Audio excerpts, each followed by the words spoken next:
ஒரு மனிதன் காலமெல்லாம் பாவம் செய்து மரணிக்கக்கூடிய தருவாயில் அவன் தன்னுடைய மக்களை பார்த்து சொன்னான், மக்களே, நான் இறந்ததற்கு பிறகு என்னை நீங்கள் அடக்கம் செய்ய வேண்டாம், எரித்து போடுங்கள், நெருப்பிலிட்டு கரித்து போடுங்கள்.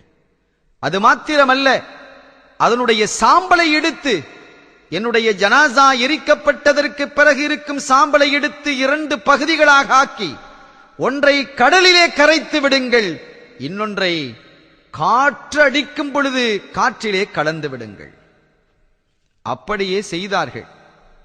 அல்லாஹ் காற்றுக்கு கட்டளையிட்டான், உன்னில் கலக்கப்பட்ட சாம்பல்களை ஒன்று திரட்டு. கடலுக்கு சொன்னான், கடலே, உன்னில் கரைக்கப்பட்டவைகள் எல்லாம் கொண்டு வந்து சேர்.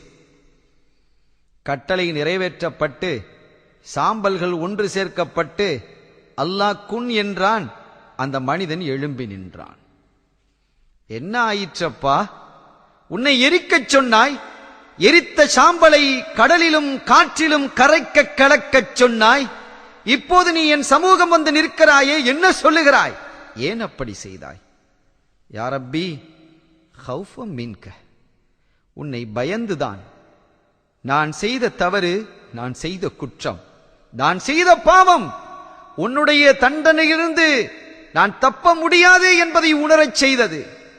எனவே உன்னை பயந்து, உன்னை அஞ்சி, இதயபூர்வமாக பயந்தேன் ரஹ்மானே, நெஞ்சம் நிறைந்து அஞ்சினேன் யா அல்லாஹ்.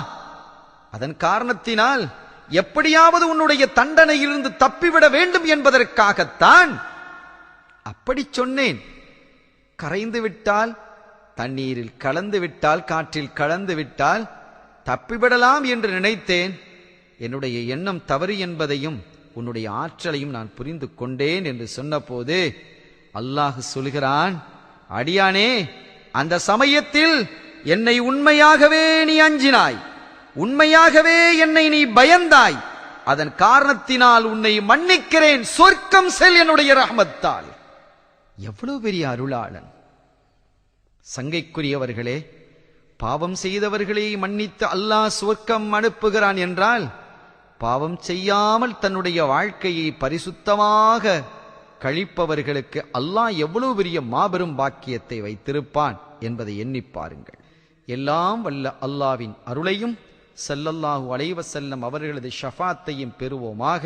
வ ஆகிரு தஅவானா அனில் ஹம்துலில்லாஹி ரப்பில் ஆலமீன்.